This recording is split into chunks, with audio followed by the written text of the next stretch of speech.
اگر آدمی کو کوئی پریشانی ہو، کوئی تکلیف ہو اور اس کا حل بھی نظر نہ آتا ہو تو پھر کیا کرنا چاہیے؟ پہلے آپ تکلیف کا مفہوم سمجھیں۔ تکلیف اس آدمی کو ہوتی ہے جو اپنے آپ کو کاریگر سمجھے، مطلق العنان جانے اور آزاد سمجھے، یعنی کہ پابندیوں کے اندر اپنے آپ کو آزاد سمجھے۔ ہم جانتے ہیں کہ موت بھی مقرر ہے، یعنی مر بھی جانا ہے، اور زندگی میں صحت اور بیماری بھی ہونی ہے۔ جب انسان کو اپنی بے بسی کا شعور ہوتا ہے تو اس کو تکلیف کا خیال آتا ہے۔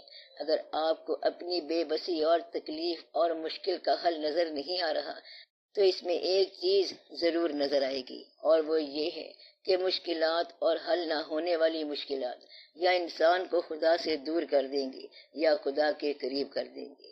اگر مشکل آپ کو اللہ سے دور کر رہی ہے تو یہ مشکل کسی قدیم برے عمل کی سزا ہے، تو یہ مشکل ایک سزا ہے۔ وہ آدمی جو مشکل میں بھی خدا کے پاس نہیں گیا، اس کے لیے مشکل ایک سزا ہے۔ اور اگر مشکلات میں کسی نے اپنے آپ کو خدا کے قریب کر دیا تو ایسی مشکلات تو 1000 بار آئیں۔ یہ مشکل بڑی مبارک ہے کہ جس مشکل نے خدا کے زیادہ قریب کر دیا۔ اب آپ اپنی مشکل کا جائزہ لو کہ آپ اللہ کے قریب ہو گئے ہو کہ دور ہو گئے۔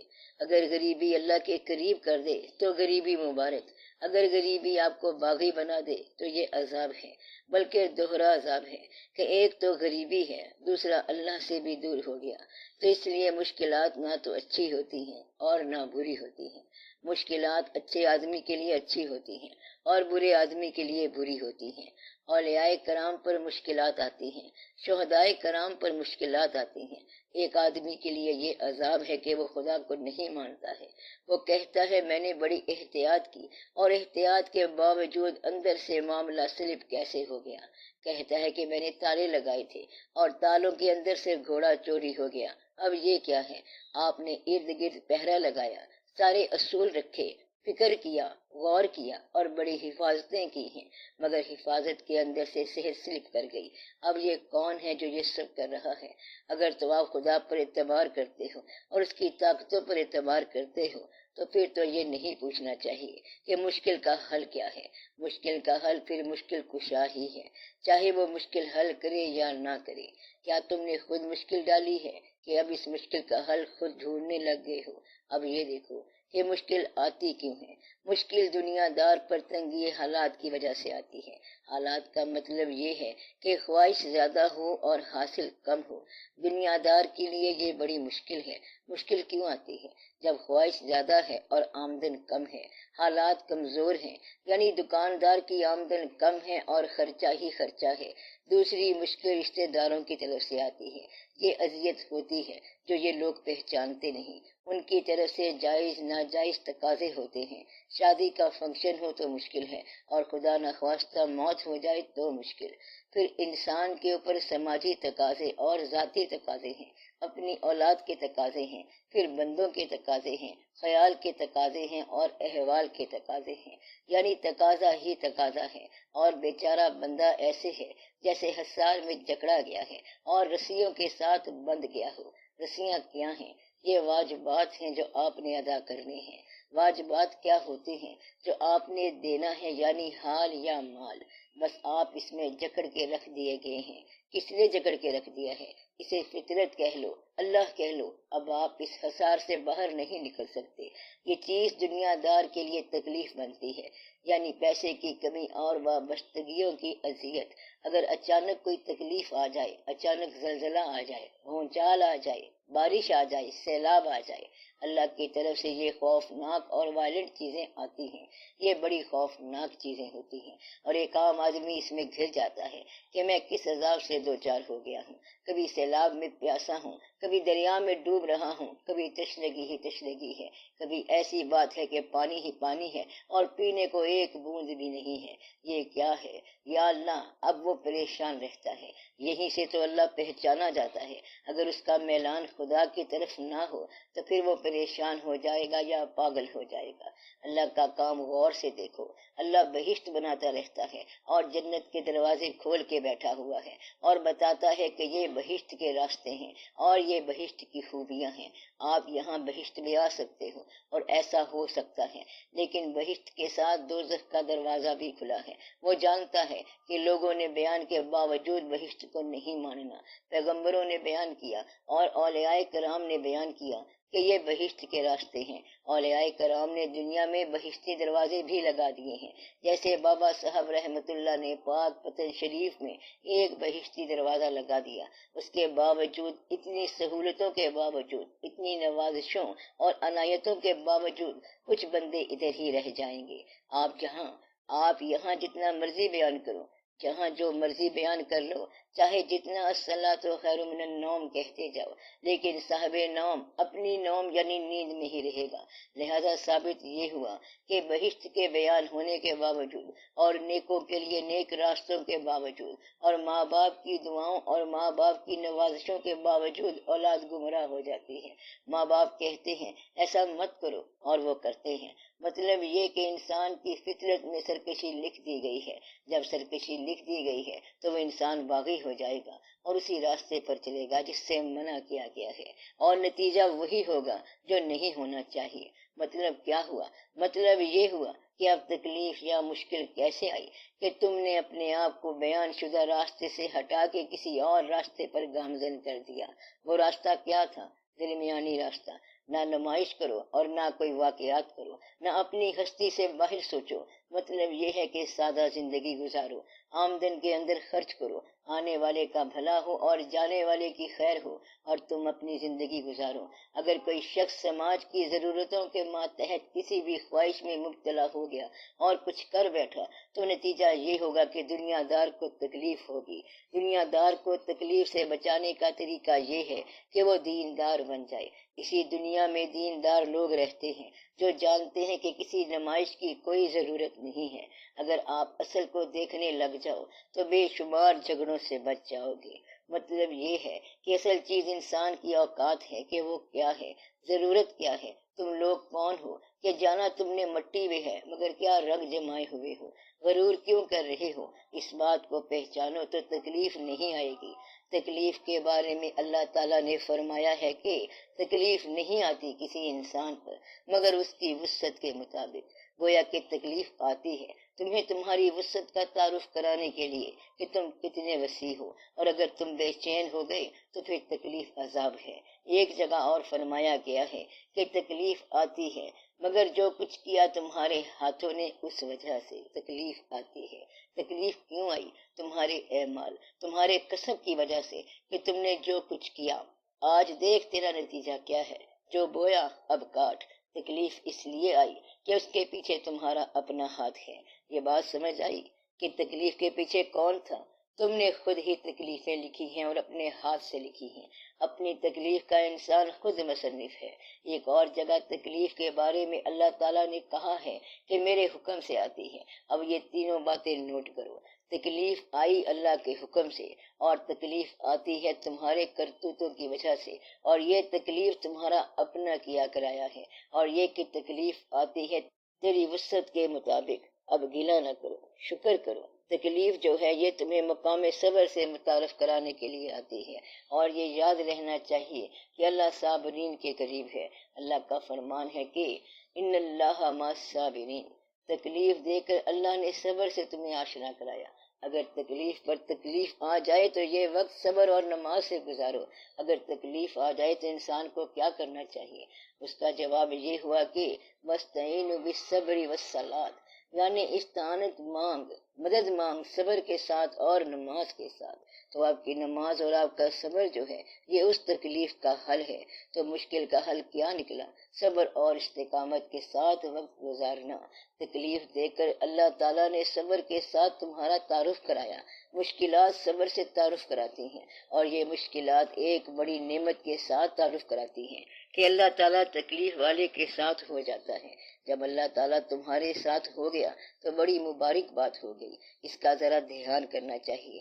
اور تکلیف آنے سے یہ ثابت ہوتا ہے کہ تمہیں لوگوں کی تکلیف سے آشنائی مل جاتی ہے۔ یہ جو آج تیرے سر پہ پڑی تو تیری چیخ نکلی ہے، اور وہ جو شخص کل تکلیف سے چلا رہا تھا تم نے اس کی تکلیف کو نوٹ نہیں کیا، تو تکلیف جو ہے تمہیں دوسروں کے درد سے آشنا کرے گی۔ ہوا یہ کہ وہ چلاتا رہا اور تم نے غور نہیں کیا۔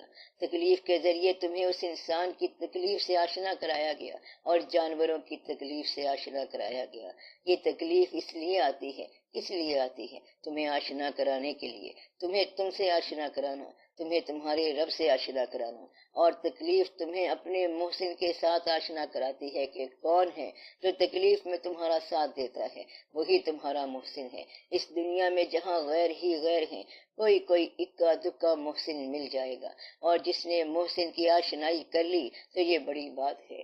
گویا کہ تکلیف جو ہے یہ سب سے بڑی ایجوکیشن ہے اور کوئک ایجوکیشن ہے۔ یہ تعلیم نہ کتابوں سے ملتی ہے اور نہ دوسرے واقعات سے ملتی ہے۔ تکلیف کی یہ تعلیم سب سے زیادہ تیز ہے، فوری اور ایفیکٹو اثر کرنے والی ہے، یہ انجیکشن سے بھی تیز ہے۔ تکلیف کے بارے میں میاں محمد صاحب رحمت اللہ نے ایک بڑی بات کی ہے، جے دکھ دے کے راضی ہوون تے سکھ دکھاں تو وارے، دکھ قبول محمد بخشا تے راضی رہن پیارے۔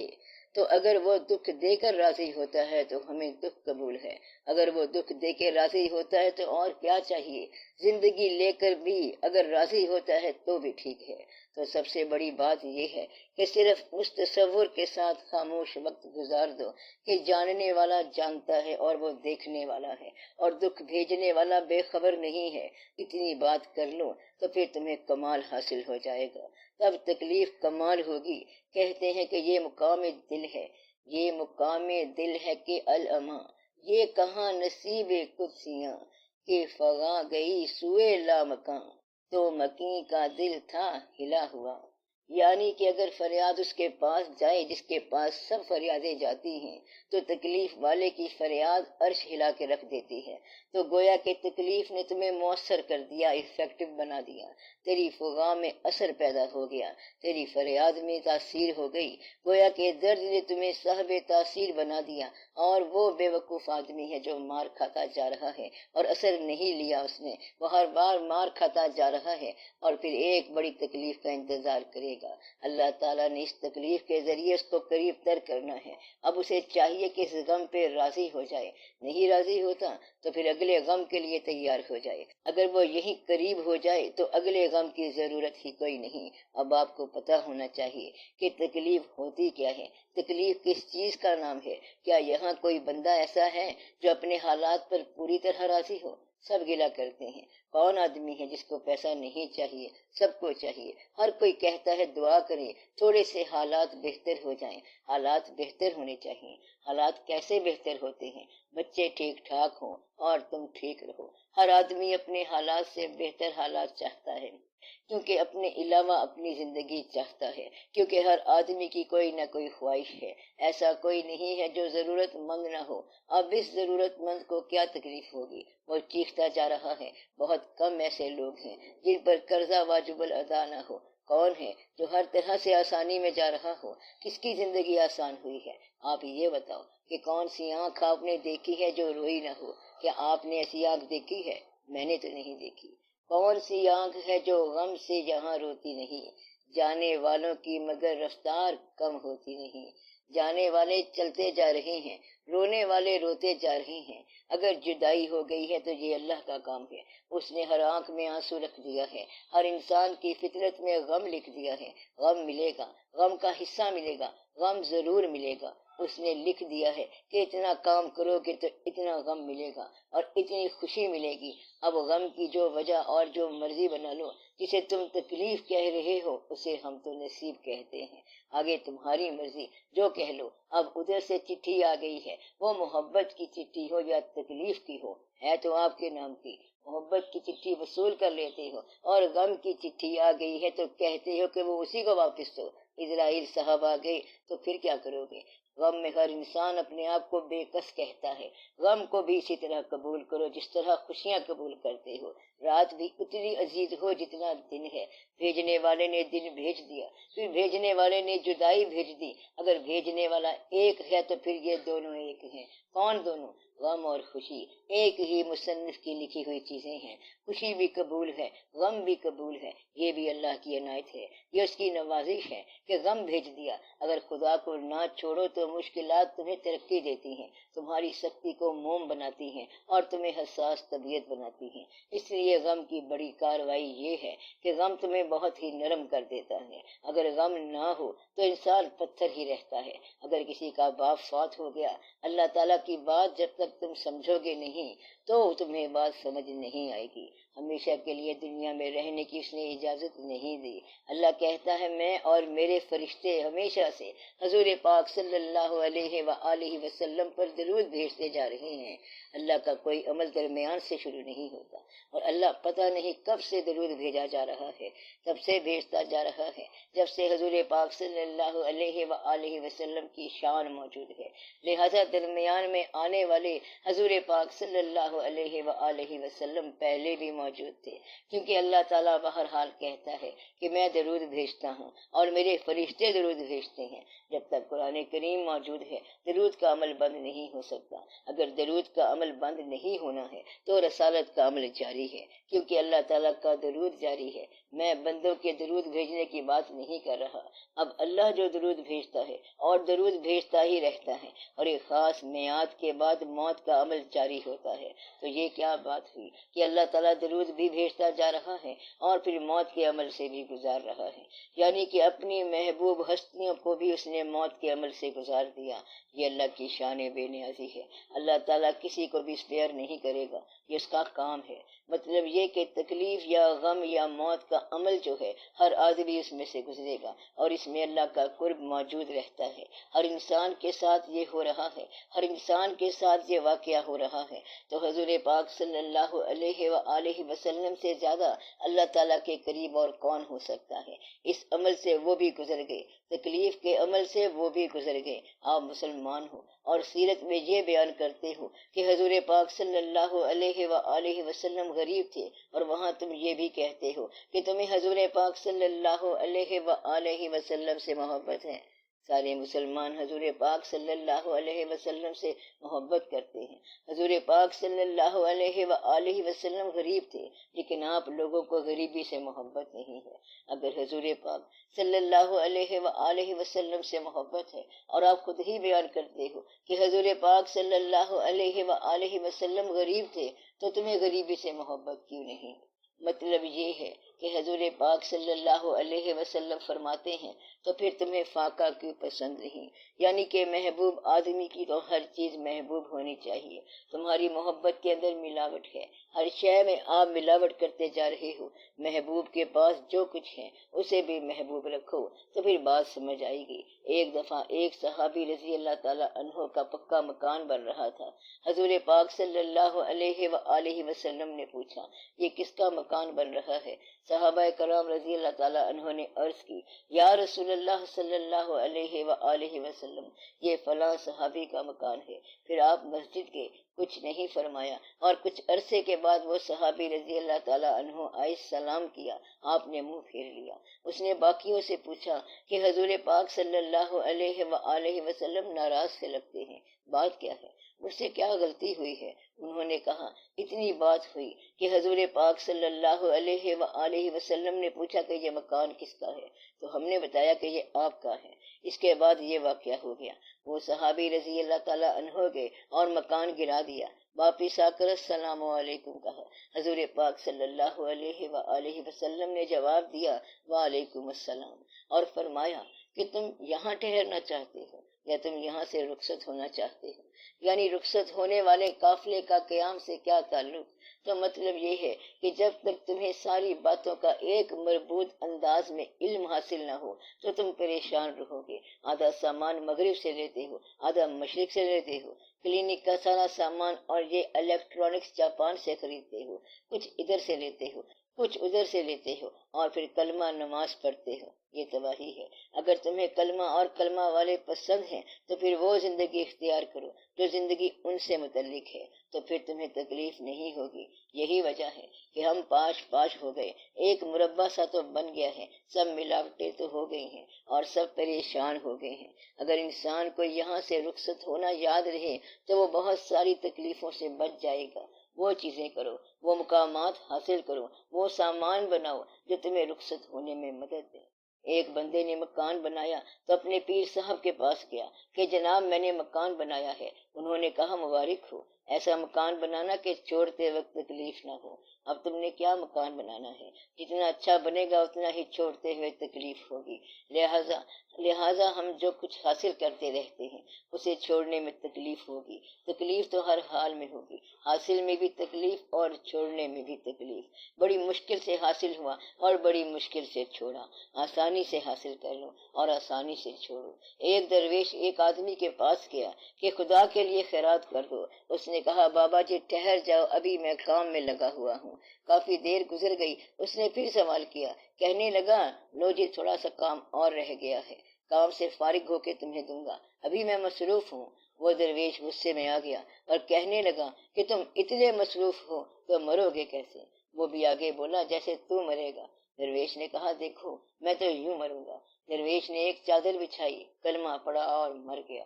ہماری موت تو اتنی آسان ہے، تو بتا کیسے مرے گا؟ درویش کے مرنے کے بعد اس کو خیال آیا اور اس پر اتنی ہیبت طاری ہو گئی کہ ساری دکان لٹا دی اور ہر شے چھوڑ چھاڑ کے جنگلوں میں چلا گیا۔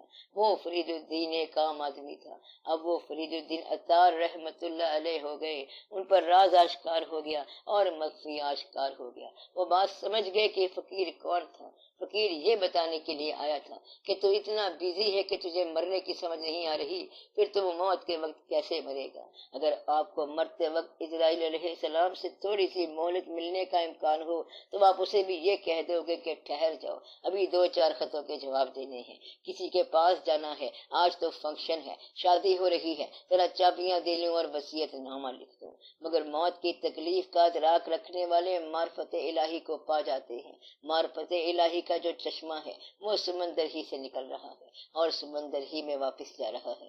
دریا سمندر ہے کہ سمندر ہی دریا ہے، اور سمندر عجیب شے ہے کہ اس میں سے 4 دریا نکال لو پھر سمندر کا سمندر ہے، 25 دریا ڈال دو تو پھر بھی سمندر ہے۔ سمندر کچھ نکالنے سے کم نہیں ہوتا اور کچھ ڈالنے سے بڑھتا نہیں ہے، یہ تو بے نیاز ہے۔ یہ اللہ تعالیٰ کی شان ہے۔ بے نیاز کی تعریف کیا ہے کہ جس سے کچھ نکالا جائے یا اس میں کچھ ڈالا جائے تو نہ کمی ہو اور نہ اس میں بیشی ہو۔ اس لیے آنکھیں کھولنے والا کوئی واقعہ اگر آپ کی آنکھ کھول دے تو سمجھ لو کہ وہ اللہ تعالیٰ کی شان بیان کر رہا ہے۔ ہر شے اللہ کے قریب جا رہی ہے، ہر چیز ادھر کو رواں دوا ہے، تو مطلب ہے کہ ہر برے آدمی کے لیے بات مشکل ہے اور تکلیف دہ ہے، اور ہر اچھے آدمی کے لیے ہر بات آسان ہے۔ ہر عمل پیغام دوست ہے، وہ کیا ہے؟ ہر ہونے والا واقعہ اس اللہ کا مظہر ہے، صرف آپ نے ماننا ہے۔ دنیا میں ماننے والے بھی رہیں گے اور منکر بھی رہیں گے۔ تم یاد رکھو کہ ہر مقام اللہ تعالیٰ کا مقام ہے، اور یہاں سجدہ کرو تو خبر وہاں ہو جائے گی۔ اصل میں اللہ جو ہے وہ تیرے دل کے کعبے میں مکین ہے۔ اپنے دل کے کعبے کی تلاشی لو، کہیں اس میں دنیا کی آرزو تو نہیں پھنسی ہوئی۔ اگر دل میں دنیاوی آرزویں ہیں تو تمہیں کعبہ کدھر سے ملے گا؟ پھر تو یہ دل بت خدا بن گیا۔ اگر دل میں دنیا کی آرزو نکالو تو یہی کعبہ ہے اور کوئی کعبہ نہیں، اصل میں یہی کعبہ ہے زمین پہ کعبہ میرا مکان، میں فلک پہ رکھتا ہوں لامکاں، تیرے دل میں رہتا ہوں ہر زمان، ہے نشان ہی میرا جاوداں۔ کہتا ہے زمین پہ کعبہ ہمارا ہے۔ کعبۃ اللہ اللہ تعالیٰ کا گھر ہے، آسماں پہ لامکاں ہے، اصل میں رہائش ہے انسان کے دل میں۔ تو اپنے دل کو آرزوؤں سے خالی کر، اسے کعبہ بنا۔ کعبہ کیا ہے؟ وہ اس دل کا نام ہے جو دنیاوی آرزوؤں سے خالی ہو۔ بس یہ اتنا چھوٹا سا کام کرنا ہے آپ نے کہ دل کو آرزوؤں سے خالی کرو، اپنے آپ کو آرزوؤں سے خالی کرو، اپنے آپ کو اللہ کا بنا کے رکھو۔ اس کی طرف سے جو چیز آتی ہے وہ قبول کرو، چاہے تکلیف دہ ہو۔ دکھ قبول محمد بخشا تے راضی رہن پیارے۔ اگر وہ تمہارے دکھ میں راضی ہوتا ہے تو اور کیا چاہیے؟ اللہ کے ساتھ ہنگامہ نہ کیا کرو اور زیادہ لڑائی نہ کیا کرو۔ ایک کام ضرور کرو، گلہ کرنا چھوڑ دو، کسی انسان کا گلہ خدا کے پاس نہ کرنا اور خدا کا گلہ انسان کے پاس نہ کرنا۔ یہ وعدہ کرو۔ کیا وعدہ؟ کہ گلہ نہیں کرنا، یہ نہ کہنا کہ میرے حالات پھر خراب ہو گئے۔ یاد رکھو، اللہ تعالیٰ کا حکم نہ ہو تو کوئی مدد نہیں کر سکتا، اس لیے گلہ نہ کرو۔ اور جاننے والے اللہ سے بار بار تقاضا نہ کرو، اللہ سب جانتا ہے۔ غالب نہ کر حضور میں تو بار بار عرض، ظاہر ہے تیرا حال سب ان پر کہے بغیر۔ وہ تیرے کہنے کے بغیر بھی جانتا ہے۔ دعا یہ کیا کرو کہ یا اللہ تو جانتا ہے اور تجھے پتا ہے کہ میرے لیے تو نے کیا مقرر کر رکھا ہے، اور جو تو نے مقرر کر رکھا ہے وہ مجھے مانگے بغیر دے دے، اور جو تو نے مقرر نہیں کیا مجھے اس کے مانگنے کی توفیق نہ دے۔ آمین یا رب العالمین۔ بس آپ کی دعا منظور ہو جائے گی۔ کیا دعا کرنی ہے؟ کہ اے اللہ، جو میرے لیے ہے مجھے مانگے بغیر دے دے، اور جو میرے لیے نہیں ہے اس کے مانگنے کی توفیق نہ دے۔ آمین۔ آپ کی دعا قبول ہوگی۔ بس اتنا ہی کہنا، جو ہے وہ مانگے بغیر مل جائے گا، جو نہیں ہے وہ مانگنے کے باوجود بھی نہیں ملے گا۔ تو لہذا جو ہونا ہے ہونے دو، جو آتا ہے آنے دو، جو جاتا ہے جانے دو۔ تمہارا کام کیا ہے؟ راضی رہنا، اور ہر حال میں راضی رہنا۔ رہنا ہے ہر حال میں راضی، خالق سنگ ہے جیون بازی۔ ہر حال میں راضی رہنا تمہارا کام ہے۔ اگر اس کے ساتھ بازی لگا رہے ہو تو پھر چلنے دو، کبھی وہ لے گیا اور کبھی وہ دے گیا۔ ہم ہر حال میں راضی رہیں، ہر موسم میں راضی، بہاروں میں راضی، خوشیوں میں راضی، اور تکلیف آ جائے تو بھی راضی۔ اگر تکلیف آ جائے اور انسان بے بس ہو، دور دور تک حل نہ ہو، تو بیچارہ انسان کیا کرے؟ اس کا حل یہ ہے کہ انسان راضی ہو جائے، پھر تکلیف تو تکلیف نہیں رہے گی۔ تکلیف جو ہے یہ جدائی کا نام ہے۔ تکلیف کیا ہے؟ جدائی کا نام ہے۔ آپ نے دیکھا ہوگا کہ ایک آدمی کو تکلیف ہو اور وہ راضی رہے، اب اگر اس کا دوست اس کے پاس آ کے بیٹھ گیا تو تکلیف کم ہو جائے گی۔ صرف دوست پاس آیا تو تکلیف کم ہو گئی، اور اگر اللہ پاس آ جائے تو پھر تکلیف کیا ہے؟ اگر اللہ پاس ہو اور تکلیف ہو تو یہ بڑی ناشکری کی بات ہے۔ اپنے آپ کو اللہ کے حوالے کر دو تو تکلیف نہیں ہوگی، اپنے آپ کو اللہ کے حوالے کر دو تو تکلیف نہیں ہوگی۔ اب آپ دعا کرو، اچھے زمانے آئیں، اچھے حالات ہوں، خداوند تعالیٰ آپ لوگوں کی صحت قائم رکھے۔ آپ لوگوں پر جو آفات پڑی ہے یا مشکلات پڑی ہیں، اللہ تعالیٰ اپنے فضل سے آسان کرے، اور اللہ تعالیٰ آپ کو اپنے محسنوں کے قریب رکھے۔ اور سب سے بڑی بات یہ ہے کہ اس مشکل زمانے میں ایمان قائم رہے، اللہ آپ کا ایمان محفوظ کرے۔ ہم تو اس زمانے سے محفوظ نہیں رہ سکتے، ہمارے لیے تو اس میں بہت مشکل ہے۔ جس طرح کے حالات جا رہے ہیں یا اللہ، ہمارے ایمانوں کو تو ہی محفوظ کر، اور غریبی کے باوجود ہمیں راضی رکھ۔ ہماری حفاظت تو آپ ہی کر، ہم اپنی کیا حفاظت کریں گے؟ تو ہی ہماری حفاظت کر، تو مہربانی فرما۔ اللہ تعالی ہم پر احسان کر، آسانی عطا فرما اور مہربانی کر۔ صلی اللہ تعالی علی خیر خلقہ ونور عرشہ افضل الانبیاء والمرسلین حبیبنا شفیعنا سیدنا و مولانا محمد وآلہ واصحابہ اجمعین، آمین یا رب العالمین۔